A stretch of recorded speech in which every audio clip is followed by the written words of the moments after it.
சிவ சிவ அன்பே சிவமான கட்டளையில் பயணம் செய்யும் மணி நண்பர்களுக்கும்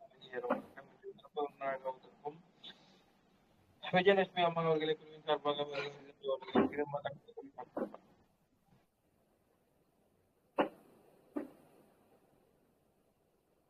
ஸ்டார்ட் பண்ணிக்கலாம். திருச்சிற்றம்பலம். தென்னாடுடைய சிவனே போற்றி, எந்நாட்டவர்க்கும் இறைவா போற்றி. நான் என்று வணங்கும் நடராஜ பெருமானின் பொன்னார் திருவடிகளை போற்றி வணங்கி, ஐந்தொழில் புரிகின்ற அந்த சதாசிவமூர்த்தியை போற்றி வணங்கி, 25 முகங்களில் நமக்கு என்று மருள் செய்கின்ற அந்த மகா சதாசிவமூர்த்தியை போற்றி வணங்கி, விநாயகரின் மகிமை என்ற தலைப்பில் சில கருத்துக்களை உங்களுடன் பகிர்ந்து கொள்ள இறையருளும் குருவருளும் கூட்டி வைத்திருக்கிறது. இந்த நல்ல நிகழ்ச்சியை நமக்கு தொடர்ந்து நல்கி வருகின்ற டாக்டர் டி பாலகிருஷ்ணன் அவர்களுக்கும் மற்றும் வந்திருக்கும் அடியார்கள் அவர்களுக்கும் மற்றும் சிவசிவ அன்பே சிவம் டெலி சேனலுக்கும் என் நன்றியையும் வணக்கத்தையும் தெரிவித்துக் கொள்கிறேன். திருச்சிற்றம்பலம். விநாயகரின் பெருமை. விநாயக பெருமான் அப்படின்னு சொன்னாலே பாத்தீங்கன்னாக்கா வினைகள் நீக்குபவர், தடைகளை நீக்குபவர். எந்த துன்பம் வந்தாலும் நம்ம எந்த ஒரு பூஜை செஞ்சாலும் முதல்ல நம்ம விண்ணப்பம் வைக்கிறது யாருகிட்ட அப்படின்னு பாத்தீங்கன்னா விநாயக பெருமான்கிட்ட தான் வைப்போம். ஏன்னா அவருதான் நமக்கு எந்த தடைகளும், சாதாரணமா ஒரு செயல் நம்ம செய்ய போறோம் அப்படின்னா கூட அந்த செயல் முழுமையடைஞ்சு முழுமையா அதோட பலனை நம்ம அனுபவிக்கணும்னா அதுக்கு யாரோட துணை வேணும் அப்படின்னு பாத்தீங்கன்னா விநாயக பெருமானோட துணை வேணும். விநாயக பெருமானோட உருவமே நம்ம எடுத்துக்கிட்டோம்னாக்கா எல்லா உருவங்களும் சேர்ந்ததுதான் விநாயக பெருமான். அதாவது பாத்தீங்கன்னா மனித உடல், அதே மாதிரி யானை முகம் அப்படின்லாம் சொல்றோம் பாத்தீங்களா. இதெல்லாம் ஒவ்வொரு ஒரு பொருள் பொதிந்ததுதான் அவரோட உருவம். அதாவது தன்னம்பிக்கை அப்படின்னா, ஒரு நம்பிக்கை அப்படின்னா அந்த தும்பிக்கையை தான் நம்ம உதாரணமா சொல்றோம்.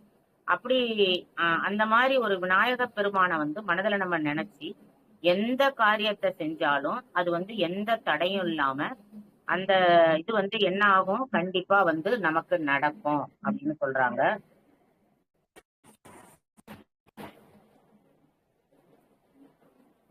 அத மாதிரி நம்ம ஃபர்ஸ்ட் யார வணங்குறோம், முழுமுதற் கடவுள் அப்படின்னு பாத்தீங்கன்னா விநாயக பெருமானை தான் வணங்குறோம். அதே மாதிரி ஒவ்வொரு அந்த எம்பெருமானோட ஒவ்வொரு உறுப்பும் பாத்தீங்கன்னா ஒரு ஆழ்ந்த தத்துவத்தை நமக்கு சொல்லுது அப்படிங்கிறதையும் நம்ம பாக்குறோம். விநாயக பெருமானோட சிறப்புகள் அப்படின்னு பாத்தீங்கன்னா தடையை நீக்குபவர், எந்த தடை வந்தாலும் நீக்குறாரு அப்படின்னு பாக்குறோம்.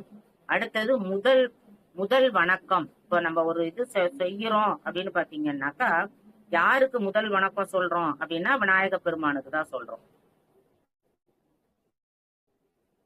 அத மாதிரி அந்த உருவத்துக்கு ஒரு தத்துவம் அப்படின்னு சொன்னா அந்த விநாயக பெருமானோட உருவமே ஒரு தத்துவத்துல அமைஞ்சிருக்கு அப்படின்னு. அது மாதிரி அவருக்கு என்ன பொருள்கள்லாம் பிடிக்கும் பூஜை செய்யறதுக்கு அப்படிங்கறத பத்தி எல்லாம் நம்ம இப்ப பார்ப்போம்.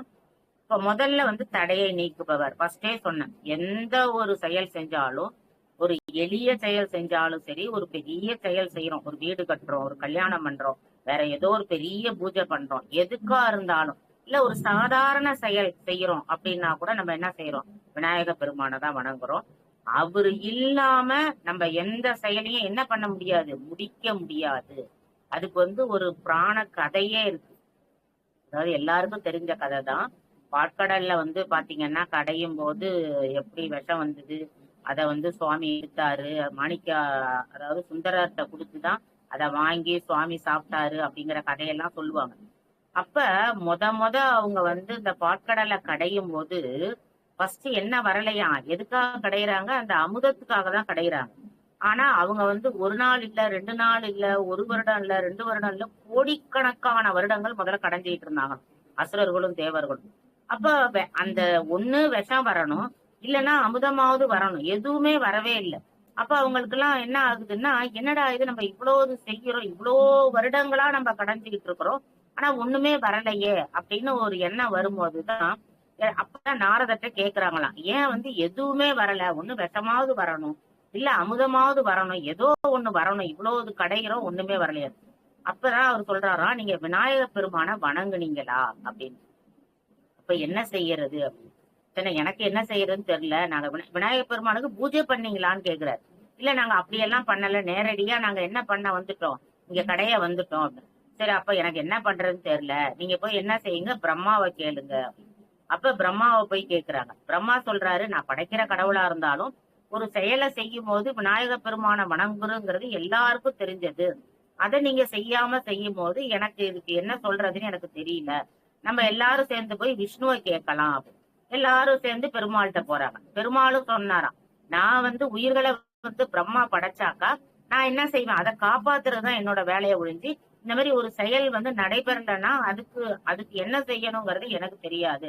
வாங்க நம்ம எல்லாருமே என்ன செய்வோம், நமக்கு ஆதி கடவுள் யாரு, சிவபெருமான் தானே, அப்ப அவருகிட்ட போகும் அப்படின்னு சொல்லி எல்லாரும் சேர்ந்து சிவபெருமான்கிட்ட வந்தாங்களாம்.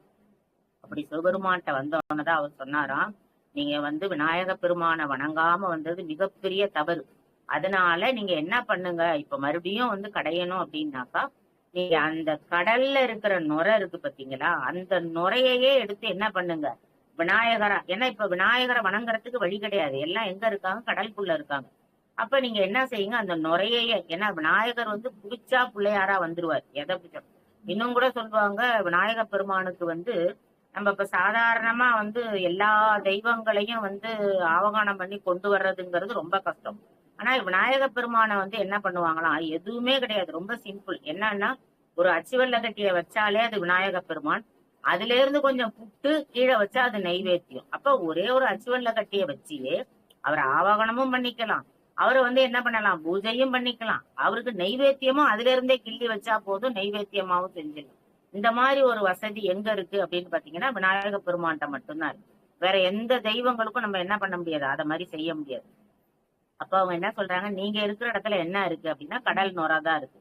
அப்ப அந்த நுரையே நீங்க என்ன பண்ணுங்க, புடிச்சு ஒரு பிள்ளையாரா புடிச்சு வைங்க, புடிச்சு வச்சுட்டு வணங்குங்க எல்லாரும் அப்படின்னு சொன்னாங்க. அப்ப எல்லாரும் என்ன செஞ்சாங்களாம், தேவர்களும் அசுரர்களும் அந்த நுரையை எடுத்து அந்த விநாயக பெருமானை புடிச்சு வச்சதாகவும், அதுக்கப்புறம் பூஜை பண்ண பிறகுதான் அதுக்கப்புறம் விஷம் வந்தது, அதுக்கப்புறம் அமிர்தம் வந்தது அப்படின்னு புராணத்திலே நம்ம பார்க்கிறோம். அப்ப தடைகளை நீக்கிறவர் யாரு அப்படின்னு பாத்தீங்கன்னா விநாயக பெருமான் தான். அதே மாதிரி எந்த ஒரு பூஜையும் முதல் வணக்கம் யாருக்கு சொல்லணும் அப்படின்னா விநாயக பெருமானுக்கு தான் சொல்லணும். அவரை முதல்ல வணங்கிட்டு தான், ஏன்னா சுமுகாய நம, ஏகதந்தாய நம, கபிலாய நம, கஜகருணாய நம, லம்போதராய நம, விகடாய நம, விக்னராஜாய நம, ஓம் விநாயகாய நம, ஓம் தூமகேதுவே நம, ஓம் கணாதேட்சாய நம, ஓம் பாலச்சந்திராய நம, ஓம் கஜாகனாய நம, ஓம் வக்ரதுண்டாய நம, ஓம் சூர்பகர்ணாய நம, ஓம் கேரம்பாய நம, ஓம் இந்து குருமாய நம, ஓம் மகா கணபதியே நம, ஓம் மகா கணபதியே நம அப்படின்னு முதல்ல நம்ம யார சொல்றோம், மகா கணபதிய வணங்கின பிறகுதான், அவருக்கு அர்ச்சனை பண்ண பிறகுதான் அடுத்த தெய்வங்களை நம்ம ஆவகனமும் பண்றோம், அர்ச்சனையும் பண்றோம். அந்த மாதிரி அவரை வச்சு தொடங்கிதான் நம்ம எந்த பூஜையும் செய்யணும் அப்படின்னு. அதே மாதிரி உருவ தத்துவம், அவரோட உருவமே என்னது, தத்துவங்களால நிறைஞ்சது அப்படிங்கிற அந்த பெரிய தலை, அது எதை குறிக்குது அப்படின்னா ஞானத்தை குறிக்கிறது. இப்ப ஒருத்தவங்களுக்கு என்னதான் செல்வம் இருந்தாலும் செழிப்பு இருந்தாலும் அறிவு, அந்த ஞானம் இல்லைன்னாக்கா என்ன, அது எந்த புரோஜனமும் கிடையாது. அறிவு இல்லாதவங்கள்ட்ட சொத்து இருந்தாலும் சரி, என்ன இருந்தாலும் அது எந்த பயனும் இருக்காது. அப்ப அந்த தலை எதை குறிக்குது அப்படின்னா ஞானத்தை குறிக்கிறது. அந்த முரம் போன்ற காதுகள் அதை எது குறிக்குது அப்படின்னு பாத்தீங்கன்னா நல்லதை கேட்க வேண்டும் அப்படின்னு குறிக்குது. இந்த மாதிரி ஒவ்வொன்றும், தும்பிக்கை எதை குறிக்கிறது அப்படின்னா நம்பிக்கையை குறிக்கிறது. நமக்கு இந்த மாதிரி அவரோட ஒவ்வொரு உருவமும் என்னது, நமக்கு ஒரு உள்ளார்ந்த தத்துவத்தை தருகிறது. அடுத்தது பாத்தீங்கன்னா எளிய வழிபாடு, எளிய வழிபாடை ஏத்துக்கிற ஒரே தெய்வம் எதுன்னாக்கா பாத்தீங்கன்னாக்கா விநாயக பெருமான் தான். இதுல என்ன சொல்றாங்கன்னா, இப்ப நம்ம வீட்டுல பூஜை பண்ணும் போது என்ன பண்றாங்க, ஃபர்ஸ்ட் விநாயக பெருமானை வணங்கணும் அப்படின்னாக்கா ஒரு மஞ்சள்ல ஒரு பிள்ளையார் பிடிச்சு வைக்கிறாங்க. ஏன்னா மஞ்சள்ங்கிறது எல்லாத்துக்கும் ஒரு மங்களமான பொருள். அப்ப அந்த மஞ்சளை புடிச்சு வச்சாலே போதும். அப்ப அது என்னது, மங்களகானம பொருள். அதுல பிள்ளையார் என்ன பண்ணுவாரு, இருப்பார் அப்படின்னு மஞ்சள், வெறும் மஞ்சளை வச்சே விநாயக பெருமானை வணங்குறோம். அத மாதிரி அருகம்புல், அவருக்கு மாலையா சாத்துறதுக்கு நிறைய பூக்கள்லாம் அலையணும்னு அவசியம் இல்லை. ஒரு அருகம்புல், அருகம்புல்ங்கிறது எங்க பார்த்தாலும் இருக்கும். அப்ப அந்த அருகம்புல்ல வச்சாலே போதும் அப்படின்னு. அடுத்தது ரொம்ப பிடித்தமானது என்ன அப்படின்னு பாத்தீங்கன்னா கொழுக்கட்டை. அப்ப சுவாமிக்கு, அதாவது விநாயக பெருமானுக்கு பிடிச்சது எது அப்படின்னா கையில வச்சிருப்பாரு அவரே. அந்த விநாயக பெருமான் உருவத்தையே பாத்தீங்கன்னா அந்த மோதகத்தை கையில வச்சிருக்க மாதிரிதான் அந்த உருவமே நாமே பாக்குறோம். இந்த மாதிரி ஒரு சிறப்பான ஒரு இது இருக்கு. இதெல்லாம் வந்து விநாயக பெருமானுக்கு ஒரு சிறப்பு. இப்ப இவரை பத்தின கதைகள் அப்படின்னு சொல்றாங்க. அதாவது ஆஹ் ஆஹ் விநாயக பெருமானை குறிக்கிறதுக்கு நிறைய கதை சொல்லுவாங்க. முக்கியமா ஒரு கதை என்ன சொல்லுவாங்கன்னா, முருகப்பெருமானும் விநாயகரும் வந்து பாத்தீங்கன்னாக்கா தந்தைகிட்ட வந்து கனி வாங்கிய கதையை சொல்லுவாங்க. இதுதான் முக்கியமான கதையில ஒண்ணு. இந்த கதையில வந்து பாத்தீங்கன்னா விநாயக பெருமான் என்ன பண்ணுவாரு, அப்பா அம்மாவை சுத்திட்டு வந்து அந்த பழத்தை அவரு டக்குன்னு வாங்கிப்பாரு.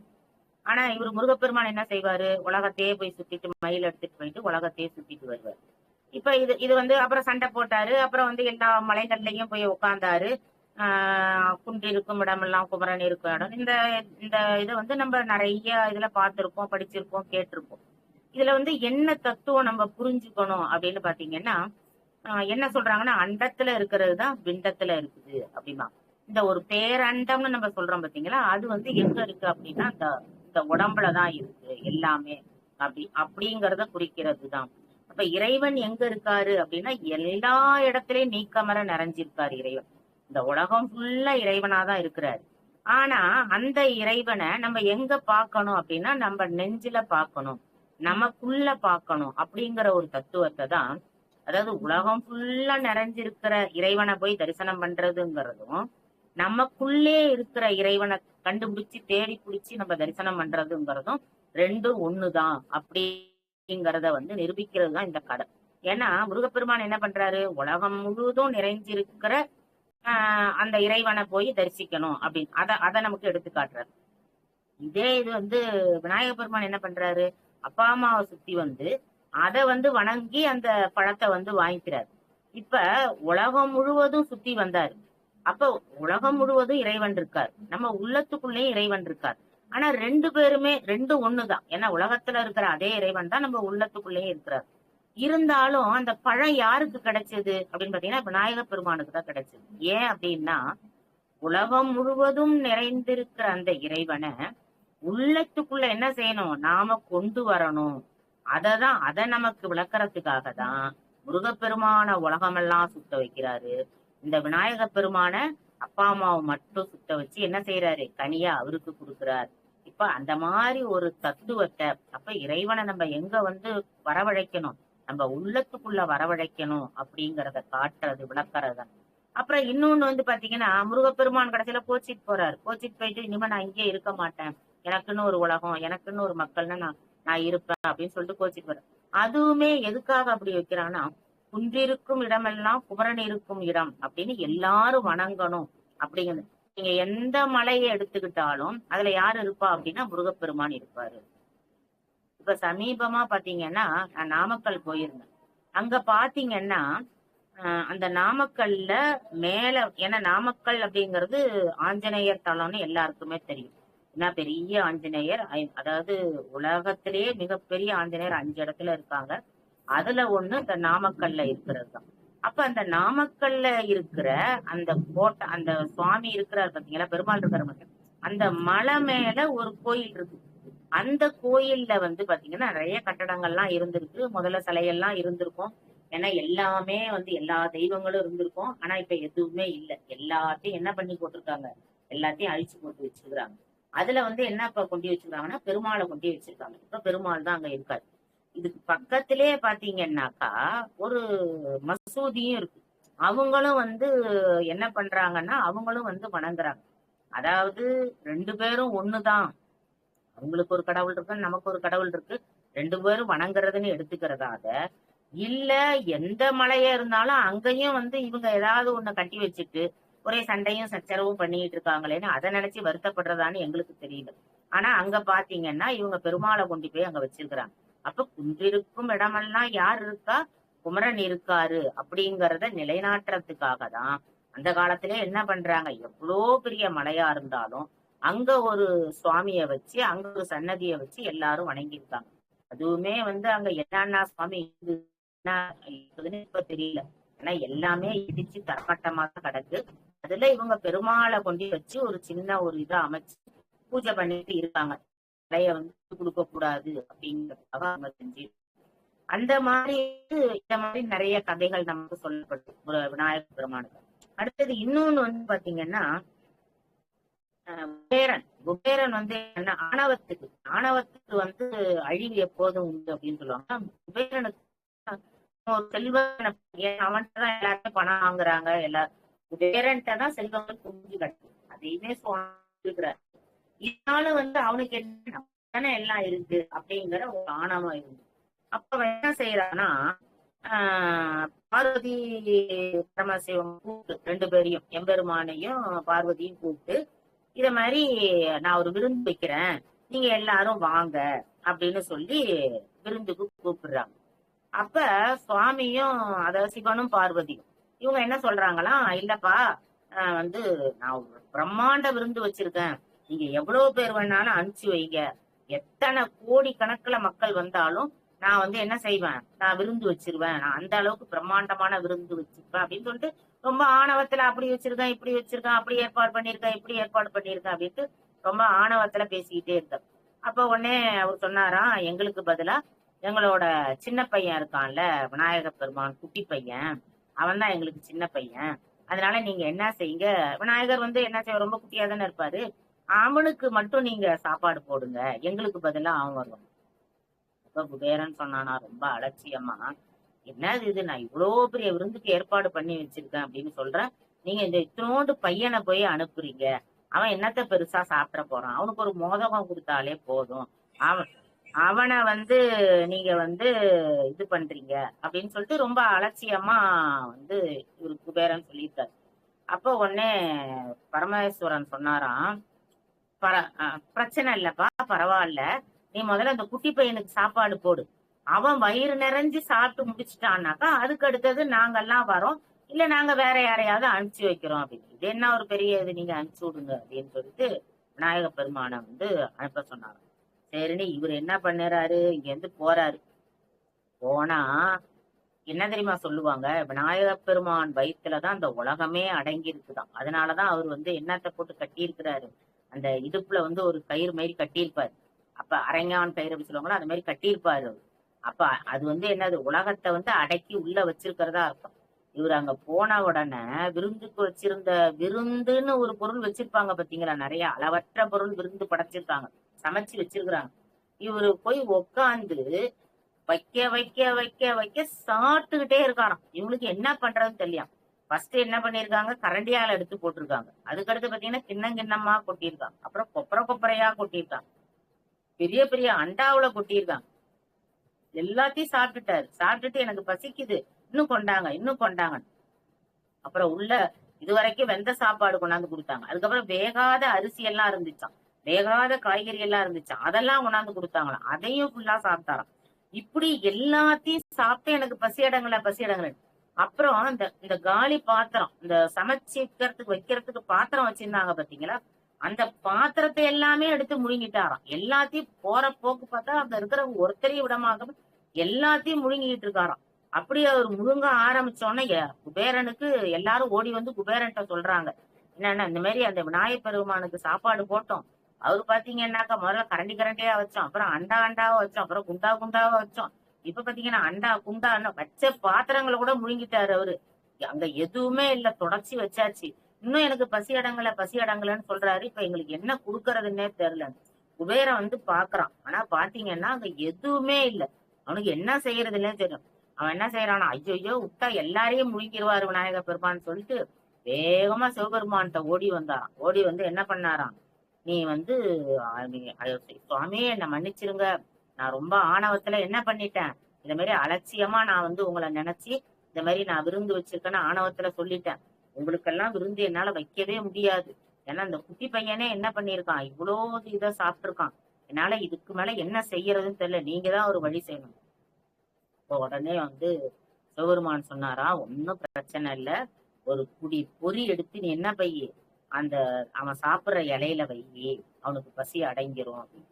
அதுக்கப்புறம் அவர் ஓடி வந்து என்ன பண்ணாராம், ஒரு பொறி ஒன்னும் கிடையாதான், வெறும் பொரிய எடுத்து அவர் இலையில வச்சாராம்.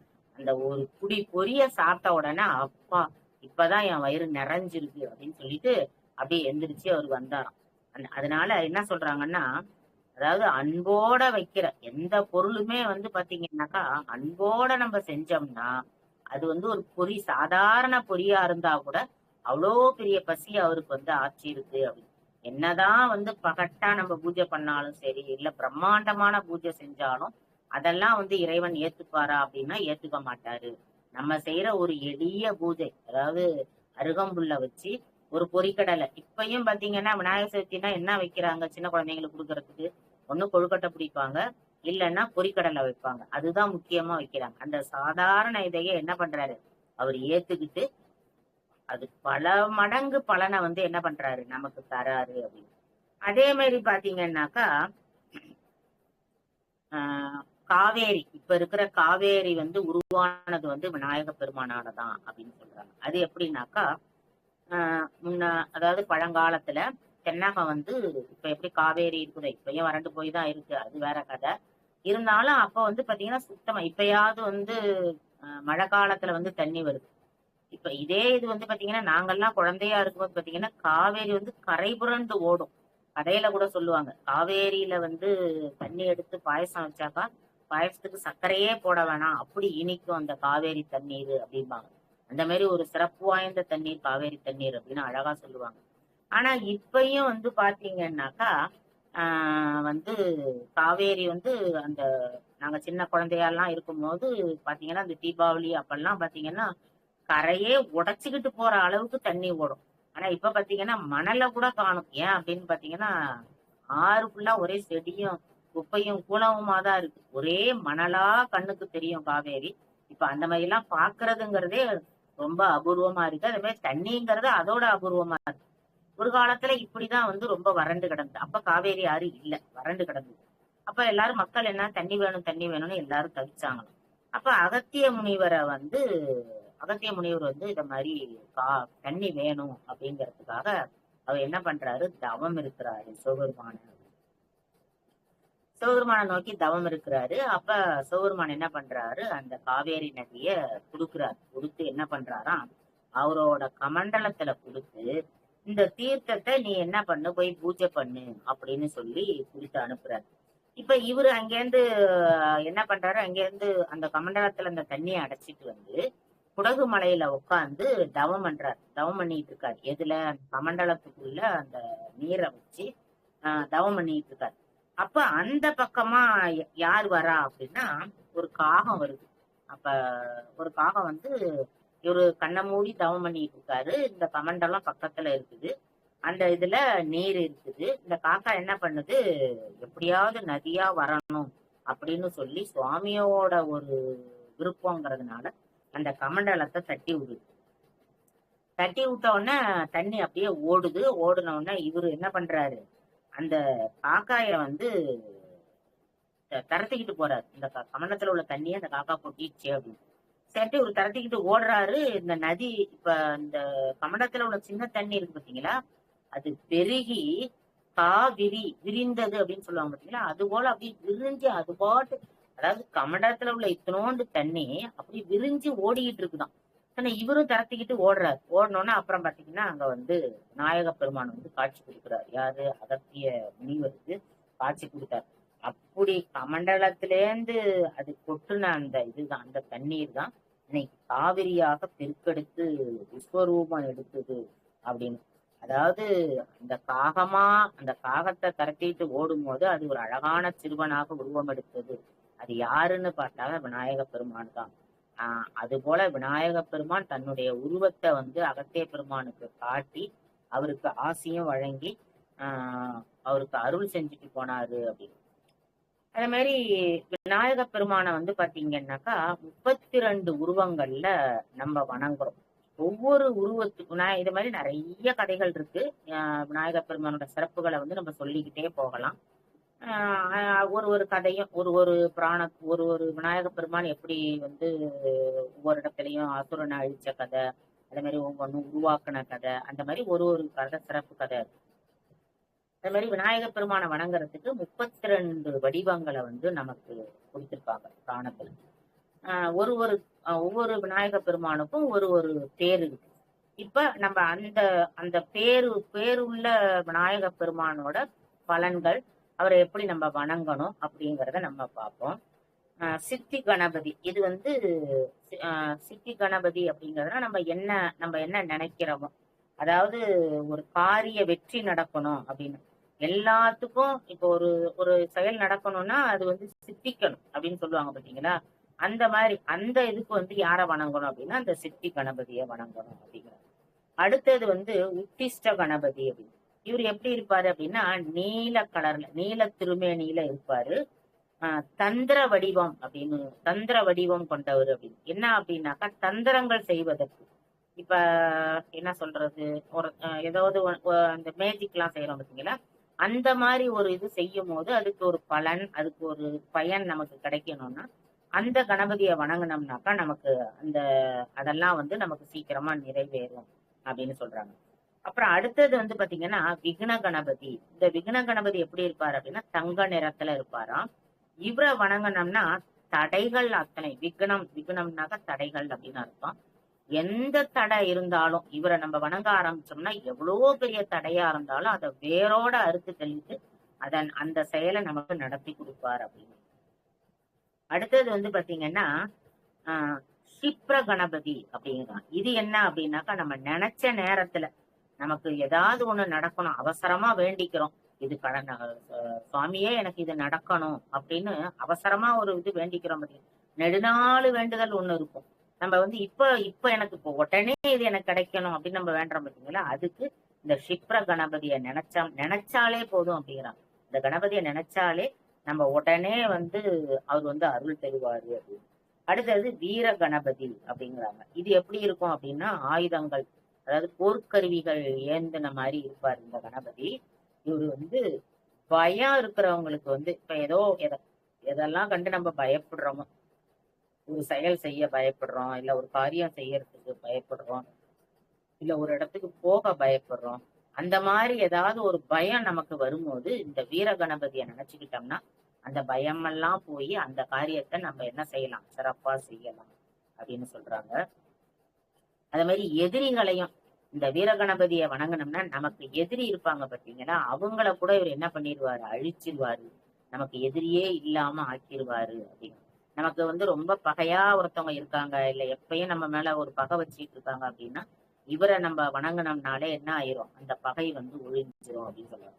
அடுத்தது வந்து பாத்தீங்கன்னாக்கா சக்தி கணபதி அப்படிங்கிறாங்க. சக்தின்னா இங்க வந்து சிவன் சக்தி அப்படின்னு சொல்றாங்க. சக்திங்கிறது நமக்கு வீரம் வர்றது அப்படின்னு ஒரு அர்த்தம். இந்த சக்திங்கிறது வந்து என்னன்னா அம்பாளை குறிக்கிறது, சக்தி கணபதி அப்படின்னு. இது எப்படி, இந்த கணபதி எப்படி இருப்பாருன்னா ஆதி சக்தியோட காட்சி தர்றாரு அப்படிங்கிறாரு, சக்தியோட சேர்ந்து காட்சி தர்றாரு. குடும்ப ஒற்றுமை, இப்ப கணவன் மனைவிக்குள்ள எப்ப பார்த்தாலும் சண்டை வந்துட்டு இருக்கு, ஒரே பிரச்சனையா இருக்கு, இல்லைன்னா டைவர்ஸ் கேட்டுக்கிட்டு எங்கேயோ 2 பேரும் தனித்தனியா வாழுறாங்க, அந்த மாதிரி இருக்கிறவங்க வந்து இந்த சக்தி கணபதியை வந்து வணங்குனாங்கன்னா கண்டிப்பா வந்து அந்யோன்யம் ஏற்படும், பிரிஞ்ச கணவன் மனைவி கூட ஒன்றா சேருவாங்க அப்படின்னு. ஜெர்மனியில உள்ள பிரேமன், அந்த பிரேமன் கோயில் வந்து சக்தி கணபதி தான். அதுல அந்த கோயில போய் அந்த கோயில உள்ள கணபதியை நம்ம வணங்கினோம்னா கண்டிப்பா வந்து அந்த அந்யோன்யம் ஏற்படும் கணவன் மனைவிக்கு அப்படிங்கிறது.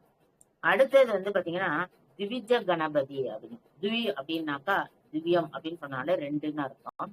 இது வந்து பாத்தீங்கன்னா 2 தலைகளை கொண்ட கணபதி. இந்த கணபதி எப்படி இருப்பாருன்னா 2 தலையோட இருப்பாரு.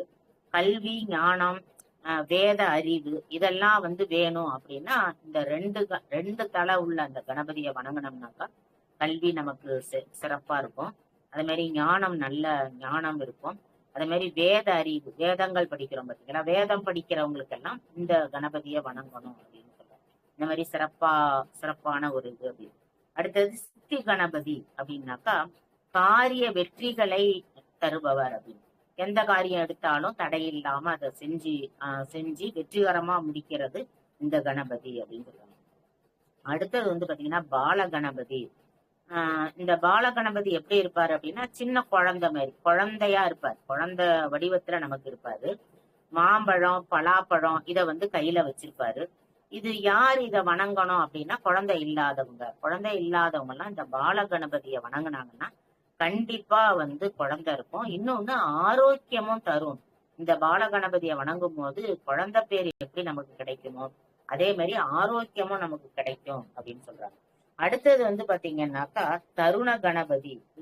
இவர் எப்படி இருப்பாரு அப்படின்னா இளமையா அப்படி எங்கா பாக்குறதுக்கே வந்து ஒரு சின்ன பையன் அப்படி இருப்பான் பாத்தீங்களா, அந்த மாதிரி இருப்பாரு. பாசம் அங்குசம் ஏந்தி இருப்பாரு.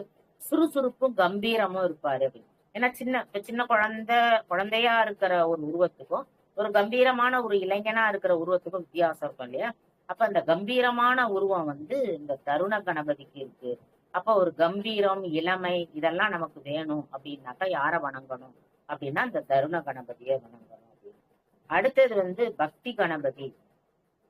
இவர் வந்து பாத்தீங்கன்னா எப்படி இருப்பாரு அப்படின்னா பக்தியோட பாயசம் தேங்காய் வச்சிருப்பாராம். இவரோட உருவமே எப்படி இருக்குமா, ஒரு கையில பாயசமும் ஒரு கையில தேங்காயும் இருக்கும் அப்படின்னு. இவர் வந்து என்ன தருவார் அப்படின்னு பாத்தீங்கன்னா, நம்ம பக்தி அப்படின்னாலே மன அமைதி தான். என்ன பண்ண சாமியை கும்பிடுறது எதுக்கு கும்பிடுறோம், மன அமைதியா இருக்கணும். இப்போ நம்ம வீட்லயே ஒரு பிரச்சனை இருக்கு, ஏதோ ஒண்ணு இருக்கு அப்படின்னா சரி கோயிலுக்கு போயிட்டு வந்தா அந்த பிரச்சனை தீரும், கோயிலுக்கு போயிட்டு வந்தா நமக்கு நல்லது நடக்கும் அப்படின்னு போறோம் பாத்தீங்களா. அப்ப அந்த மாதிரி ஒரு தீர்றதுக்கு நம்ம என்ன பண்றது, இந்த பக்தி கணபதிய மன அமைதி வேணும். ஒரே சஞ்சலமா இருக்கு, ஒரே பிரச்சனையா இருக்கு வீட்டுல. அப்ப நம்ம கோயிலுக்கு போயிட்டு வணங்கணும் அப்படின்னா அந்த பக்தி கணபதியை வணங்கினோம்னா நமக்கு அமைதி கிடைக்கும், ஒரே சஞ்சலமா இருக்கிறது தீரும் அப்படின்னு சொல்றாங்க. அப்புறம் வந்து பாத்தீங்கன்னாக்கா பேரம்ப கணபதி. இவர் எப்படி இருப்பாரு அப்படின்னு பாத்தீங்கன்னா 5 முகங்கள் கொண்டவர். அப்புறம் சிம்ம வாகனத்துல அமர்ந்திருப்பவர் அப்படின்னு. சிம்ம வாகனத்துல இப்ப ஏன்னா விநாயக பெருமான் வந்து பாத்தீங்கன்னாக்கா நம்ம சொல்ற மாதிரி மூஞ்சூர் வாகனத்துலதான் இருப்பாரு. ஆனா இந்த ஹேரம்ப கணபதி வந்து பாத்தீங்கன்னா 5 தலையோட இருக்கிறது மட்டும் இல்லாம சிம்ம வாகனத்துல இருக்கிறாரு. சிம்ம வாகனத்துல இருக்கிறவர் வந்து பாத்தீங்கன்னா இவரை வணங்குனா வறுமை போகும் அப்படிங்கிறாங்க. ரொம்ப கஷ்டப்படுறோம், சாப்பாட்டுக்கே கஷ்டப்படுறோம், அன்னன்னைக்கு பிழப்பு நடத்துறது, ஒரு வேலை கிடைக்கிறது, அதெல்லாம் ரொம்ப கஷ்டமா இருக்கு அப்படின்னா இந்த ஹேரம்ப கணபதிய நம்ம வந்து வணங்கினோம்னா நமக்கு வந்து என்ன போகும், வறுமை போகும் அப்படின்னு சொல்றாங்க. அடுத்தது லட்சுமி கணபதி. இவர் எப்படி இருப்பாரு அப்படின்னு பாத்தீங்கன்னா லட்சுமி தேவியோட அமர்ந்திருப்பார். ஏன்னா கணபதி பேர்லயே லட்சுமி இருக்கு, அதனால லட்சுமி தேவியோட அமர்ந்திருப்பார். அதோட இவர் பாத்தீங்கன்னா செல்வத்தை அள்ளி தருபவர். இந்த லட்சுமி கணபதிய வந்து நம்ம வணங்கினோம்னா நமக்கு வந்து செல்வத்தை அள்ளி கொடுக்கிறவரா இருக்கிறாரு. அது மட்டும் இல்லாம தனதானியங்கள் நிறைய சேரும் இவரை வணங்கும் போது அப்படின்னு சொல்றாங்க. அப்படி ஒரு சிறப்பான வந்து கணபதி அப்படின்னு சொல்றாங்க. அடுத்தது வந்து மகா கணபதி. இந்த மகா கணபதி எப்படி இருப்பாராம், 10 கைகளோட இருப்பாராம், தாமரை மலரை ஏந்தி இருப்பாராம். கைகள்ல என்ன வச்சிருப்பாரு, தாமரை மலர் வச்சிருப்பாரு. அதோட பேர் ஒளி வீசுகின்ற கணபதி அப்படிங்கிறாங்க. 10 தலையோட இருப்பாரு, பேர் ஒளி வீசுவாரு, தாமரை வடிவம். இததான் மகா கணபதினு சொல்றாங்க. இந்த மகா கணபதிய வணங்கினோம்னா, இவரை வணங்கினோம்னா நமக்கு என்ன பலன் தரும் அப்படின்னா பேரானந்தம் அருள்வார். ஏன்னா நம்ம வந்து இறைவனோட போய் சேரணும் அப்படின்னா நமக்கு ஆனந்தம் அதுதான் இருக்கணும். இறைவனோட சேர்றது வந்து பேரானந்தம் அப்படின்னு சொல்லுவாங்க. அந்த ஒரு பேரானந்தத்தை தருபவர் யாரு அப்படின்னு பாத்தீங்கன்னா இந்த மகா கணபதி அப்படின்னு. அதுக்கடுத்து வந்து பாத்தீங்கன்னா விஜய கணபதி. இவரு வந்து எதுல இருப்பாரு, கணபதி எப்போதும் எதுல இருப்பாரு, மூசிக வாகனத்துல இருப்பாரு. அந்த மாதிரி மூசிக வாகனத்துல இருக்கிறவரு வெற்றி கொடியோட இருப்பாராம். மூசிக வாகனத்துல அமர்ந்து கொடியோட காட்சி அளிப்பார். இத வந்து விஜய கணபதிங்கிறாங்க. இப்ப நம்ம ஏதாவது ஒரு விஷயம், ஒரு வழக்கோ ஏதோ ஒண்ணு, இப்ப என்ன நம்ம சண்டைக்கா போறோம் அப்படி எல்லாம் ஒண்ணும் கிடையாது. இருந்தாலும் இப்ப நம்ம கோர்ட்ல ஒரு கேஸ் நடக்குது அப்படின்னா இந்த விஜய கணபதிய வணங்கினோம்னாக்கா வழக்குகள் எல்லாம் என்ன செய்வாரா, தீர்த்து வைப்பாரு, நமக்கு வெற்றியை அருள்வார் அப்படின்னு சொல்றாங்க. அப்ப அந்த மாதிரி ஏதோ ஒரு வழக்கு நடக்குது, ஒரு இடத்துல ஜெயிக்கணும் நம்ம அப்படின்னாக்கா நம்ம என்ன செய்யலாம், இந்த கணபதியை வணங்கிட்டு போனோம்னா நமக்கு வெற்றி கிடைக்கும் அப்படின்னு. அதுக்கு அடுத்தது வந்து பாத்தீங்கன்னா நிறுத்த கணபதி. இந்த நிறுத்த கணபதி, நிறுத்தம் அப்படின்னா ஆடல் அப்படின்னு சொல்லுவாங்க. நிறுத்த கணபதினா நடனமாடும் கோலம். நம்ம சும்மா சாதாரணமாவே சில விநாயக பெருமான நம்ம வரைஞ்சிருக்கும் போது பாத்தீங்கன்னா ஒரு காலை அப்படி தூக்கிட்டு டான்ஸ் ஆடுற மாதிரி இருப்பாரு. அததான் வந்து நிறுத்த கணபதி அப்படிங்கிறார். இவரை வந்து வணங்கினோம்னா கலைகளில், அதாவது பரதநாட்டியம், சங்கீதம் இதெல்லாம் சொல்றோம் பார்த்தீங்கன்னா, ஆடல் பாடல், இந்த மாதிரி கலைகள்ல வந்து ரொம்ப சிறப்பா வரணும். அப்ப பரதநாட்டியம் ஆடுறாங்க, இல்ல சங்கீதம் படிக்கிறாங்க, இல்ல நாதசுரம் வாசிக்கிறாங்க, மத்தள வாசிக்கிறாங்க, இந்த மாதிரி இசைக்கருவிகள் எல்லாம் வந்து வாசிக்கிறாங்க. இந்த மாதிரி கலைகள் சம்பந்தமா உள்ளது எல்லாமே நமக்கு ஒரு வெற்றி வரணும், நம்ம நல்லா வாசிக்கணும், நல்லா பாடணும், நல்லா ஆடணும் அப்படின்னாக்கா இந்த கணபதி, இந்த நிறுத்த கணபதியை வணங்கினோம்னா இது எல்லாமே நமக்கு கிடைக்கும் அப்படின்னு சொல்றாங்க. இது மட்டும் இல்லாம மகிழ்ச்சி நிறைவா இருக்கவும், அதாவது எப்போதும் நம்ம சந்தோஷமா இருக்கிறதுக்கும் இந்த நிறுத்த கணபதியை வணங்கினோம்னா சந்தோஷமா இருக்கலாம் அப்படின்னு சொல்றாங்க. அடுத்தது வந்து பாத்தீங்கன்னா ஊர்த்துவ கணபதி. இவர் வந்து பாத்தீங்கன்னா யோக நிலையில இருப்பவர், அதோட இல்லாம ஆன்மீக முன்னேற்றத்துக்கு வழிவகுப்பவர். நம்ம ஒரு ஆன்மீகத்தை தேடி போறோம், அதுக்கான பாதைகளை இப்ப நம்ம வந்து ஆன்மீகத்துல போகணும்னு நினைச்சா கூட இந்த மாய உலகத்துல என்ன ஆகும், நிறைய விஷயங்கள் வந்து நம்மள வந்து பாதிக்கும். அந்த உலகத்துக்குள்ள அந்த ஆன்மீகத்துக்குள்ள போகாம நம்மள தடுக்கிறதுக்கு நிறைய மாய விஷயங்கள் நம்மள வந்து தடுக்கும். அதெல்லாம் இல்லாம நம்ம வந்து ஆன்மீக உலகத்துக்குள்ள அப்படியே நேரடியாவே பயணம் பண்றதுக்கு வந்து பாத்தீங்கன்னாக்கா இந்த ஊர்த்துப கணபதியை நம்ம வணங்கினோம்னாக்கா அந்த நம்மளோட ஆன்மீக பாதை வந்து நல்ல நேரா போகும் அப்படின்னு சொல்றாங்க. அதுக்கு வழிவகுப்பவர் யாருன்னா அந்த ஊர்த்துப கணபதி. அடுத்தது ஏகாட்ச கணபதி அப்படிங்கிறாங்க. இவரு வந்து பாத்தீங்கன்னா நெற்றி கண்ணோட இருப்பார். அதாவது இன்னொன்னு பாத்தீங்கன்னாக்கா சிவன், பார்வதி, முருகர், பிள்ளையார் இவங்க 4 பேருமே வந்து பாத்தீங்கன்னா நம்ம முக்கன் அப்படின்னு சொல்றது யாருன்னு பார்த்தா சுவாமியை மட்டும்தான் சொல்லுவோம், சிவபெருமானை மட்டும்தான் சொல்லுவோம். ஆனா முக்கன் அப்படின்னு நம்ம எடுத்துக்கிட்டாலே இவங்க 4 பேருக்குமே முக்கன் இருக்கும். அதாவது பார்வதிக்கே இருக்கும், முருகருக்கும் இருக்கும், பிள்ளையாருக்கும் இருக்கும். இவங்க எல்லாருமே வந்து என்னது முக்கண்ணோட இருக்கிறவங்க தான். இந்த நெற்றி கண்ணோட இருக்கிறவரு எப்படி இருப்பார் அப்படின்னா ஓம்ங்கிற அந்த பிரணவ வடிவுல இருப்பாராம் அவர். அதனால அவரை வணங்கும் போது நமக்கு வந்து என்னது எல்லா செல்வங்களும், எல்லா அமைதியும், எல்லா சுபிட்சமும் நமக்கு கிடைக்கும் அப்படின்னு சொல்றாரு. அடுத்தது வந்து பாத்தீங்கன்னா வரத கணபதி. வரத கணபதிங்கிறது வேண்டுகோருக்கு யாரெல்லாம் வணங்குறாங்களோ அவங்க எல்லாருக்கும் எல்லா வரங்களையும், அதாவது வேண்டுனத அத்தனையும் தரக்கூடியவர் யாரு அப்படின்னா அந்த வரத கணபதி. கருணை கடல், எல்லாத்திலையும் அள்ளி தரக்கூடிய ஒரு கருணை கடல் யாரு அப்படின்னா அந்த வரத கணபதியை சொல்றாங்க. அப்புறம் திரையாட்சர கணபதி அப்படிங்கிறாரு. இவர் வந்து எப்படி இருப்பாரு அப்படின்னு பாத்தீங்கன்னா 3 கண்களை உடையவர், ஞானக்கண் திறந்து அறியாமை நீக்குபவர் அப்படின்னு. இப்ப சித்தாந்தத்திலே என்ன சொல்லுவாங்க அப்படி பாத்தீங்கன்னாக்கா சரியை, கிரியை, யோகம், ஞானம் அப்படின்னு சொல்லுவாங்க. சரியை முடிச்சவங்க கிரியை, கிரியை முடிச்சவங்க யோகம், யோகம் முடிச்சவங்க ஞானம். சரியை கிரியெல்லாம் நம்ம செய்யறது, யோகம்லாம் நம்ம செய்யறது. ஞானத்தை யாருக்கு தருவாரு? இறைவன் தான் நமக்கு தருவாரு. அப்ப அந்த ஞான கண் திறந்து நமக்கு ஞானம் வேணும் அப்படின்னா அந்த கண் திறக்கணும். அது திறக்கிறதுக்கு யாரு வழிவகுப்பாருன்னா சுவாமி தான் வழிவகுக்கணும். அப்ப அந்த ஞான கண்ணை திறக்கிறதுக்கு என்ன வழி அப்படின்னு பாத்தீங்கன்னா இந்த திரையக்ஷர கணபதியை நம்ம வணங்கினோம்னா நம்ம ஞானக்கண்ணை திறந்து நமக்கு நம்மளோட அறியாமையை நீக்குபவர், இந்த மாய உலகத்திலிருந்து நம்மளை வந்து இறைவனோட சேர்க்கறதுக்கு யார் வருவா அப்படின்னா இந்த கணபதி வருவார். அதனால இவரை வணங்கணும் அப்படின்னு சொல்றாங்க. அடுத்தது சிப்ர பிரசாத கணபதி அப்படின்னு, அதாவது மிக விரைவாக பிரசாதமும் அனுகிரகமும் துன்பம் துடைப்பவர். இப்ப நமக்கு ஒரு பெரிய துன்பம் இருக்கு, ரொம்ப கஷ்டமா இருக்கு, நம்மளால தாங்க முடியல. அப்ப என்னன்னா இந்த கணபதிய சிப்ர பிரசாத கணபதியை நம்ம வணங்கினோம்னா அந்த துன்பத்தையும் நீக்குவாரு. நமக்கு ஒரு நல்ல பிரசாதம்னா இந்த இடத்துல நமக்கு வந்து சாப்பாடையோ இல்ல திருநீரையோ அப்படின்னு நினைக்க கூடாது.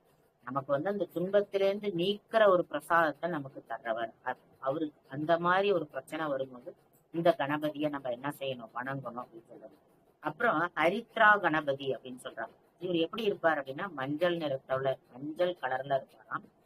தீய சக்திகள், திருஷ்டிகள் இதெல்லாம் நீக்கிறவரு. அது மாதிரி நோயையும் நீக்குவாரு அப்படின்னு. இந்த ஹரித்ரா கணபதியை வணங்கினோம்னா நமக்கு ஏதாவது ஒரு நோய் இருக்கு, இல்ல தீய சக்தி, இப்ப சில பேரை சொல்லுவாங்களே ஏதோ என் உடம்புக்குள்ள பூந்துருக்கு, நானாவே இல்லை, நான் வந்து வேற ஆளா மாறிட்டேன் அப்படின்லாம் சொல்றாங்க பார்த்தீங்களா. அந்த மாதிரி அதாவது நேர்மறையான ஆற்றலும் இருக்கு, எதிர்மறையான ஆற்றலும் இருக்கு. நமக்குள்ள எது நமக்கு நிறைஞ்சிருக்குதோ அதை தான் நம்ம வெளிப்படுத்தும். இப்ப நேர்மறையான ஆற்றல் முழுவதும் நம்ம உடம்புல நிறைஞ்சிருந்தோம்னா அதுக்கு தகுந்த மாதிரி நம்ம நடந்துக்கும். அதே எதிர்மறையான ஆற்றல் இருக்கும்போது நமக்கு கோபம், அந்த வார்த்தைகள் சொல்றது அதெல்லாம் வந்து என்ன ஆகும், நம்மள அறியாமலே இப்ப ஒருத்தவங்களை திட்டுறோம் இல்ல ஒருத்தவங்களை அடிக்கிறோம் அப்படின்னா நம்மள அறியாம தான் அது செய்யறது. அப்ப அந்த துர்சக்திகள் வந்து என்ன ஆயிருது, நமக்குள்ள புரிஞ்சுக்குது. அப்ப அந்த மாதிரி சமயத்துல அதெல்லாம் நீக்கிறது யாரு அப்படின்னா இந்த ஹரித்திர கணபதி. அவரை வணங்கினோம்னா அந்த மாதிரி தீய சக்திகள் எல்லாம் நம்ம உடம்புக்குள்ள இருக்காது. நம்ம எப்பயும் நிதானமா அமைதியா எப்போதும் சந்தோஷமா இருக்கிறதுக்கு இவர் வந்து உதவுவாரு. அது மாதிரி நோய் இருந்தா கூட அதையும் இவர் தீர்த்து வைப்பார் அப்படின்னு சொல்றாங்க. அப்புறம் ஏகதந்த கணபதி அப்படின்னு இவரு எப்படி இருப்பாரு அப்படின்னா, ஒரு தந்தம், ஏகம்னா ஒண்ணு, அந்த ஒரு தந்தத்தை தான் கொண்டவர். இவர் வந்து மகாபாரதம், இந்த கதை வந்து நம்ம மகாபாரதம் எழுதுனது கூட விநாயக பெருமான் அப்படின்னு சொல்லிட்டு நம்ம படிச்சிருக்கோம். அது கூட அவர் சொல்லுவார் மாதிரி, நான் சொல்றத வந்து அந்த வேகத்துல எழுதணும், அத மாதிரி நான் என்ன சொல்றேங்கிறத புரிஞ்சுக்கிட்டும் எழுதணும் அப்படின்னு. அப்படி வேகமா எழுதும் போது எப்படி எழுதுறது அப்படின்னு தெரியும். எழுதணும்னா எழுதுகோள் உடஞ்சிடுச்சு. அப்ப தன்னோட வேகமா எழுதணுமே அப்படிங்கிற ஒரு அவசரத்துல தன்னோட தந்தத்தை உடைச்சுதான் அவர் அந்த மகாபாரதத்தை எழுதினாரு அப்படின்னு. அத வந்து சொல்லும் போது என்னன்னா, அதாவது ஒரு பொருள் எழுதுறோம், ஒரு பொருள் இல்ல, அப்ப ஆனா அவசரமா எழுதணும், அப்ப என்ன பண்ணலாம் அப்படின்னு பார்த்தாக்கா, அவரு தன்னோட தந்தத்தை உடைச்சி, அதாவது மகாபாரதம் வேணும், உலகுக்கு மகாபாரதம் ரொம்ப முக்கியமானது. அப்ப தன்னோட தந்தத்தை உடைச்சி எழுதணும்னா அந்த தியாகம் வந்து வரணும். நம்ம உடம்புக்கு ஒரு தந்தம் உடைச்சோம்னா எவ்வளவு கஷ்டம். ஒரு நமக்கு பல்லு மாதிரின்னு வச்சுக்கோங்களேன், நம்ம ஒரு பல்ல எடுத்து நம்ம புடுங்கி வச்சு எழுதுவோமா நம்ம, அப்ப எவ்வளவு நமக்கு வலிக்கும். அது கூட அத கூட ஒரு தியாகம் பண்ணி தான் என்ன பண்றாரு, வச்சு எழுதுறாரு. அப்ப அந்த மாதிரி தியாக உள்ளம் அப்படின்னு சொல்றாரு. அந்த தியாக உள்ளம், அதாவது அந்த அறிவு வடிவம் எது அப்படின்னா ஏகதந்த கணபதி தான்.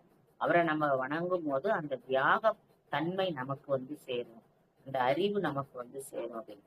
அடுத்தது வந்து பாத்தீங்கன்னாக்கா சிருஷ்டி கணபதி அப்படிங்கிறது.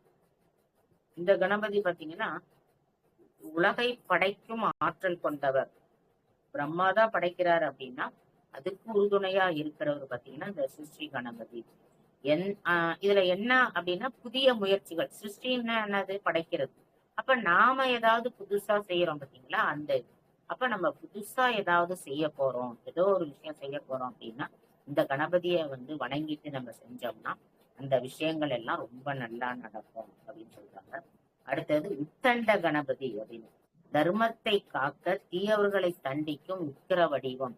சுவாமியே வந்து பாத்தீங்கன்னாக்கா எல்லா இடத்துலயும் நமக்கு, இப்ப அம்பாலே எடுத்துக்கோங்க, அம்பாள் வந்து அமைதியான வடிவம், அருள் வடிவம் அப்படின்னு சொல்றோம். ஆனா அதே இது பத்திரகாளிங்கும் போது அருள் வடிவமாவா இருக்கு, கோப வடிவமா வீர வடிவமா தானே இருக்கு. அப்ப துஷ்ட நிக்கிரகங்கள், அதாவது துஷ்ட நிக்கிரகங்கள் அப்படின்னு சொல்லுவாங்க. அப்ப அந்த மாதிரி துஷ்டர்களை அழிக்கிறதுக்கும் ஒரு உருவம் எடுப்பாங்க. இப்ப ஒரு குழந்தைய வந்து தப்பு செய்து அப்படின்னா அடிக்கணும்னா அப்ப அந்த கோபமான முகத்தோட தான் நம்ம அடிக்கணும், சாந்தமா சிரிச்சுக்கிட்டு அடிக்க முடியாது. அப்ப அதுக்கு ஒரு உருவம் எடுக்கணும்ல.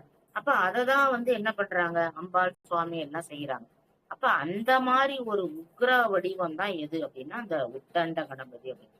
தீயவர்களை தண்டிக்கும், தப்பு செஞ்சா தண்டனை கண்டிப்பா உண்டு, அது எப்போதுமே உண்டு. நம்ம என்ன தப்பு செஞ்சாலும் அதுக்குள்ள தண்டனை நம்ம என்ன செய்வோம், அனுபவிக்கதான் செய்வோம். நினைச்சுக்கலாம் நம்ம எந்த பரிகாரம் பண்ணா சரியா போயிரும், அந்த பரிகாரம் பண்ணா சரியா, அதெல்லாம் எதுவுமே கிடையாது. நீங்க பரிகாரம் செஞ்சதுக்கு ஒரு பலனும் இருக்கும், ஆனா தப்பு செஞ்சதுக்கு ஒரு பலனும் என்ன பண்ணணும், நீங்க கண்டிப்பா அனுபவிக்கதான் செய்யணும். அதான் சொல்லுவாங்க, இந்த மாதிரி தீயவர்களை தண்டிக்கிற ஒரு உக்கிர வடிவம் தான் இந்த உத்தண்ட கணபதி அப்படின்னு. தர்மத்தை காக்க, ஏன்னா தர்மம் நிலைநாட்டணும் அப்படின்னா இந்த தர்மத்தை அழிக்கிறவங்களை அழிக்கிறதுக்கு ஒரு உருவம் வேணும், அதுக்குதான் இந்த கணபதி வந்து வராரு. அப்புறம் அடுத்தது வந்து பாத்தீங்கன்னா ரண மோசன கணபதி அப்படிங்கிறாங்க. இவரு என்ன பண்றாரு அப்படின்னா கடன் தொல்லைகள் அப்புறம் பாவங்கள்ல இருந்து நமக்கு விடுதலை தருபவர். தெரியாம ஒரு பாவம் செஞ்சுட்டோம், அப்ப அதுக்கு என்ன பண்றது, நம்மள அறியாம செய்யறோம், தெரிஞ்சு செய்யற பாவத்துக்கெல்லாம் ஒன்றும் இது கிடையாது, விமோசனம்லாம் கிடையாது. கண்டிப்பா நம்ம அதோட பலனை கணித்தோட அனுபவிச்சுதான் ஆகணும். தெரியாம செஞ்சதை வந்து என்னன்னா அந்த பலன் இல்லாம போகாது, அதை அனுபவிக்கதான் செய்யணும். இருந்தாலும் வந்து எப்படி உக்கிரமா தண்டிக்காம நம்ம ஏதோ சாதாரணமா தலைக்கு வந்து தலைப்பாகையோட போச்சுன்னு சொல்லுவோம் பார்த்தீங்களா, அந்த மாதிரி ஒரு பலனை நமக்கு தருவது.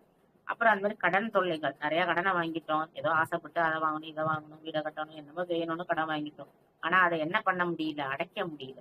அப்ப இவர்கிட்ட போய் வணங்கினோம்னா அந்த கடன்லாம் அடையறதுக்கு ஏதாவது ஒரு வழியை என்ன பண்ணுவார், இவரு காட்டுவார். அப்ப இந்த ரண மோசன கணபதியை வணங்கினோம்னா கடன் தொல்லையில இருந்து விடுபடலாம் அப்படிங்கிறாங்க.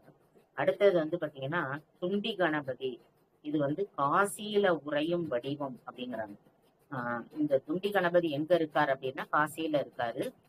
ஆன்ம ஞானம் தேடுவோருக்கு வழிகாட்டுபவர். அதாவது நமக்கு ஒரு ஆன்மீகத்துல அந்த ஆன்ம ஞானம் நமக்கு வந்து இறைவனை புரிந்துக்க, இப்ப எல்லாரும் பக்தி பண்ணலாம், எல்லாரும் வந்து இறைவனை வணங்கலாம், எல்லாரும் பூஜை செய்யலாம். ஆனா இறைவனை புரிந்து கொள்ள ஒரு அறிவு வேணும் பாத்தீங்களா? அதுக்கு வந்து பாத்தீங்கன்னா அந்த காசியில இருக்கிற அந்த தொண்டி கணபதி தான் நமக்கு என்ன பண்ணணும், வழிகாட்டணும். அவருதான் வந்து என்ன பண்ணாரு, ஞானம் தேடுபவருக்கு வழியை காட்டுகிறார் அப்படின்னு சொல்றாங்க. அதே மாதிரி துவிமுக கணபதி அப்படிங்கிறாங்க. இது வந்து பாத்தீங்கன்னா துவிமுகம்னா ரெண்டுன்னு முதலே சொன்னோம், துவியம் அப்படின்னா ரெண்டுன்னு சொன்னோம். இது வந்து ரெண்டு பக்கமும் பாக்குற கணபதியா, அதாவது ஒரு முகமே பாத்தீங்கன்னா இந்த பக்கமும் பார்க்குமா இந்த பக்கமும் பார்க்குமா, அப்படி ரெண்டு பக்கம் ரெண்டு திசையும் பார்க்கின்ற ரெண்டு முகங்கள் உடையவர், திசை மாறாமல் காப்பாற்றுபவர். இப்ப சுவாமியோட உருவம் வந்து நம்மளை பார்க்கும், நம்ம ரெண்டு பக்கமும் நிற்போம், அப்ப நமக்கு அருள். ஆனா இப்ப ரெண்டு பக்கமும் இருக்கும்போது எல்லா திசைகள்லயும் இருக்கிறவங்களையும் காப்பாற்றக்கூடிய ஒரு உருவம் எது அப்படின்னா திவிமுக கணபதி அப்படின்னு. அத மாதிரி பாத்தீங்கன்னா, அதாவது திவிமுகம்னா ரெண்டு முகம் உள்ள கணபதி. அடுத்தது பாத்தீங்கன்னா திரிமுக கணபதி அப்படின்னு, மூன்று முகங்களோட, இவர் வந்து மூன்று முகங்களோட இருக்கிறாரு, கிழக்கு மேற்கு வடக்கு நோக்கி அருள்பவர். அப்ப அந்த திசையில உள்ள செல்வங்கள், அந்த திசையில வரக்கூடிய துன்பங்கள், இது எல்லாத்துக்கும் ஒரு நிவர்த்தி, எல்லாத்துக்கும் அருள் செய்கிறவர் இந்த கணபதி. அடுத்தது வந்து பாத்தீங்கன்னா சிம்ம கணபதி, சிம்ம வாகனத்துல அமர்ந்திருக்கிறவரு, தைரியம் தர்றவரு, ராஜயோகம் வணங்குபவர். இந்த கணபதி வந்து என்ன செய்வாரா, நமக்கு ராஜ யோகத்தை தருவார் அப்படின்னு சொல்றாங்க. அடுத்தது வந்து பாத்தீங்கன்னா யோக கணபதி, இவரு வந்து பாத்தீங்கன்னா தியான யோகத்துல இருக்கிற, எப்போதும் யோகத்துல இருப்பாரு, மன ஒருமைப்பாட்டை அள்ளி தருபவர் அப்படின்னு. என்னதான் நம்ம சாமி கும்பிட்டாலும் பூஜை பண்ணாலும் நம்ம தியானத்துல அமரும் போது பாத்தீங்கன்னா அத்தனை எண்ணங்களும் வந்து பாத்தீங்கன்னா நம்மள ஒரு நிமிடம் கூட நம்ம இறைவனை நினைச்சு உட்கார முடியுமானா முடியாது. ஏன்னா அந்த ஒருநிலைப்படுத்துறதுங்க, அதை மட்டும் நம்ம செய்ய முடிஞ்சிட்டோம்னு வச்சுக்கோங்களேன், எதையும் நம்ம சாதிச்சிடலாம். அதை செய்யறதுக்கு நம்ம ரொம்ப கஷ்டப்படணும் பார்த்துக்கோங்க. ரொம்ப நேரம் தியானம் பண்ணாதான் அந்த ஒரு நிமிஷமாவது இறைவனை நினைக்கக்கூடிய அந்த ஒரு இது வரும். அப்ப அந்த மாதிரி ஒரு யோகத்தை, அந்த மாதிரி ஒரு இதை தர்றவர் யாரு அப்படின்னா அந்த யோக கணபதி தான். மனதை வந்து ஒருநிலைப்படுத்தணும், நம்ம ஒருநிலைப்படுத்தி இறைவனை மட்டும்தான் நினைக்கணும்னு நினைக்கிறவங்க இந்த யோக கணபதியை வணங்கினாங்கன்னா அந்த ஒரு பலனை அவரு தருவாரு அப்படின்னு.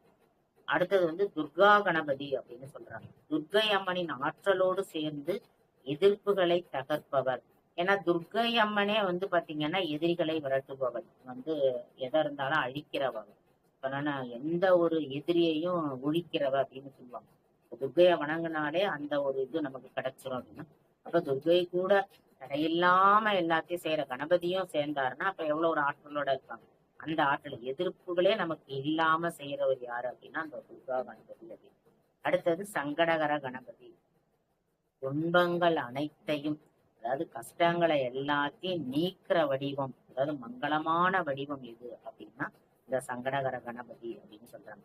இப்பயும் வந்து பாத்தீங்கன்னா நம்ம விநாயகருக்கு இவ்வளவு, இது வரைக்கும் 32 வடிவங்கள் சொன்னோம். இந்த 32வது வடிவம் தான் சங்கடகர கணபதி. இவ்வளோ வடிவங்கள் சொன்னாலும் இதெல்லாம் நம்ம வணங்குறோமா இல்லையான்னு தெரியல. ஆனா இப்ப வரைக்கும் சங்கடகர கணபதியை எல்லாரும் சங்கடகர சதுர்த்தின்னே சொல்லி நம்ம என்ன பண்றோம், நம்ம வணங்குறோம். அப்ப அந்த மாதிரி ஒரு அந்த அந்த ஒரு வடிவத்தை வணங்கும் போது நம்மளோட எல்லா துன்பங்களும் என்ன ஆகுது, நீங்கிருது அப்படின்னு. அத மாதிரி வந்து பாத்தீங்கன்னா ஒரு இப்ப இந்த வடிவம் எல்லாம் சொன்னோம் பாத்தீங்களா, இது வந்து எல்லாருக்கும் ஒவ்வொரு வடிவமும் எல்லாருக்கும் பிடிக்குமா அப்படின்னாக்கா எல்லாருக்கும் ஏதோ ஒரு வடிவங்களை தான் பிடிக்கும். எப்படி பிடிக்கும் அப்படின்னா, இப்ப ஒரு கணபதி இருக்காருன்னா இந்த கணபதி, இப்ப பால கணபதி ஒருத்தவங்களுக்கு பிடிக்குதுன்னா அதுக்கு ஒரு ராசி இருக்கும். அதே மாதிரி ஒவ்வொரு ராசிக்கும் ஒரு வடிவம் இருக்கும். அப்ப அந்த வடிவம் தான் பிடிக்கும் அப்படின்னு. உதாரணமா பாத்தீங்கன்னா இப்ப எனக்கு வந்து பாத்தீங்கன்னா சிம்ம ராசி. அப்ப நான் எனக்கு சிம்ம ராசிங்கும் போது பாத்தீங்கன்னா மகம் பூரம் உத்திரம் 1ஆம் பாதம் இதெல்லாம் வந்து சிம்ம ராசியில வரும். அப்ப எனக்கு உகந்த வடிவம் எது, அப்ப அதை தான் நான் வந்து வணங்கணும். அப்ப எனக்கு உகந்த வடிவம் எது அப்படின்னா சிம்ம கணபதி, அதை நான் வணங்கணும் அப்படின்னு சொல்றேன். அதாவது ராசிநாதனான சூரியனோட ஆதிக்கமும் சிம்ம கணபதியோட ஆற்றலும் வந்து என்னன்னா இந்த சிம்ம ராசிக்கு சரியா பொருத்தும் அப்படின்னு. இன்னொன்னு என்ன சொல்றாங்க அப்படின்னா, சொந்த வாகனம், இவருக்கு வாகனம் எது, மூசிக வாகனம். அதுக்கு பதிலா இவர் எதுல இருப்பாரு, இப்ப சிம்ம கணபதினு சொல்லும் போது அந்த மூசிக வாகனத்துல இல்லாம மூஞ்சூருன்னு சொல்றோம் பாருங்க, அதுல இல்லாம இவர் சிம்மத்து மேல இருப்பாரு அந்த சிம்ம கணபதி அப்படின்னு. இவருக்கு அதுல அதுல வந்து கம்பீரமா காட்சி தருவாரு. அதே மாதிரி வீரத்தை குறிக்கிற வந்து கைகள்ல வந்து வீணை வச்சிருப்பாரு. அது மாதிரி கல்ப விருட்ச கொடி வச்சிருப்பாரு, தண்டு வச்சிருப்பாரு, அப்புறம் வரத முத்திரை வச்சிருப்பாரு. இதெல்லாம் வந்து தாங்கி இருப்பார் இந்த இந்த இந்த சிறப்பான சிம்ம கணபதி. அடுத்தது வந்து நிறம் எப்படி இருப்பாரு அப்படின்னு பாத்தீங்கன்னா, தூய வெள்ளை அல்லது பிரகாசமான தங்க நிறம் கொண்டவர் அப்படின்னு சொல்றாங்க. அந்த மாதிரி திருமேனியை கொண்டவர். அப்புறம் இத வழிபடுறதுனால என்ன வரும்? இப்ப சிம்ம கணபதிக்குன்னு ஒரு பண்பு இருக்கும் பாத்தீங்களா? அந்த இதை வணங்குறதுனால என்ன வரும் அப்படின்னா, சிம்ம ராசிக்கே உரிய தலைமைத்துவமும் அதே மாதிரி நிர்வாகத்திறனும் இதெல்லாம் வந்து என்னன்னா மேலும் அதிகரிக்கும் இவரை வணங்கும் போது. அது மாதிரி பயம், எதிரிகள் இவங்களெல்லாம் வந்து நீக்கி வைக்கிற ஒரு குணம் வந்து இந்த விநாயகருக்கு இருக்கு. இப்ப இனம் புரியாத ஒரு பயம் வருது, ஏதோ ஒரு தடங்கள் வருது, அதெல்லாம் வந்து என்ன பண்ணுவாரு இந்த சிம்ம கணபதி வந்து நீக்குவாரு. தொழில் உத்தியோகத்துல உயர்ந்த ஒரு பதவியும் சமூகத்துல ஒரு பெருமையும் கிடைக்கும் அப்படின்னு. இப்ப இது வந்து பாத்தீங்கன்னா இந்த சிம்மராசிங்கிறது இன்னொரு ராசிக்கு சொல்லியிருக்காங்க. இத மாதிரி ஒவ்வொரு ராசிக்காரங்களுக்கும் ஒரு கணபதி இருக்கிறார். அப்ப அது என்ன கணபதி, அவங்களுக்கு அந்த ராசிக்கு என்ன பலன் அப்படின்னு பார்த்து அந்த கணபதிய வந்து எல்லாரும் வணங்குனாங்கன்னு வச்சுக்கோங்க, கண்டிப்பா அந்த ராசிக்குள்ள இப்போ நான் ஏற்கனவே சொல்லும் போது சொன்னேன், ஒவ்வொரு ராசிக்கும் ஒரு கணபதி இருக்கிறாரு. இப்ப சிம்ம ராசிக்கு ஒரு கணபதி இருக்காருன்னா அது மாதிரி ஒவ்வொரு ராசிக்கும் இருக்கிறாரு. அந்த அந்த ராசிக்கு என்ன கணபதின்னு பார்த்துட்டு அதுக்குள்ளதை என்ன செய்யலாம், என்ன பூஜை செய்யலாம் அப்படின்னு பார்த்து நம்ம செஞ்சோம்னா நம்ம வாழ்க்கை வந்து என்ன ஆகும், மேலும் ரொம்ப சிறப்பா இருக்கும் அப்படின்னு சொல்லிட்டு, அதோட இல்லாம விநாயகரை வந்து எல்லாரும் இவங்கதான் வணங்கணும் அவங்கதான் வணங்கணும் அப்படியெல்லாம் கிடையாது. சின்ன குழந்தைங்கள்ல இருந்து விநாயகர் பாடல்கள் பாடுறது, சாதாரணமா விநாயகரை வந்து பூஜை பண்றது, அதே மாதிரி சங்கடகர சதுர்த்தியில வந்து பூஜைகளை கலந்துக்கிறது, இத மாதிரி சின்ன சின்ன செயல்கள் நம்ம செஞ்சாலே வாழ்க்கையில வந்து நம்ம எப்படி இருக்கும், ரொம்ப சந்தோஷமாகவும் நம்மளோட வாழ்க்கை ரொம்ப முன்னேற்றமாகவும் ஆழ்ந்த அறிவுள்ளதாகவும் ஆன்மீக ஞானம் உள்ளதாகவும் நம்ம வாழ்க்கை இருக்கும் அப்படின்னு சொல்லி எனது உரையை நிறைவு செய்கிறேன். திருச்சிற்றம்பலம். தென்னாடுடைய சிவனே போற்றி, எந்நாட்டவர்க்கும் இறைவா போற்றி, ஏகம்பத்துரை எந்தாய் போற்றி, பாகம் பெண்ணொரு ஆனாய் போற்றி, காற்றாகி எங்கும் கலந்தாய் போற்றி, கைலை மலையானே போற்றி போற்றி.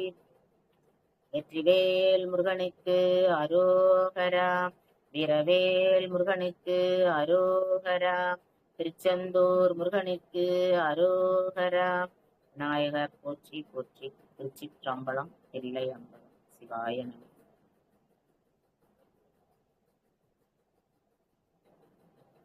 சரிங்கம்மா, சிவாய நம.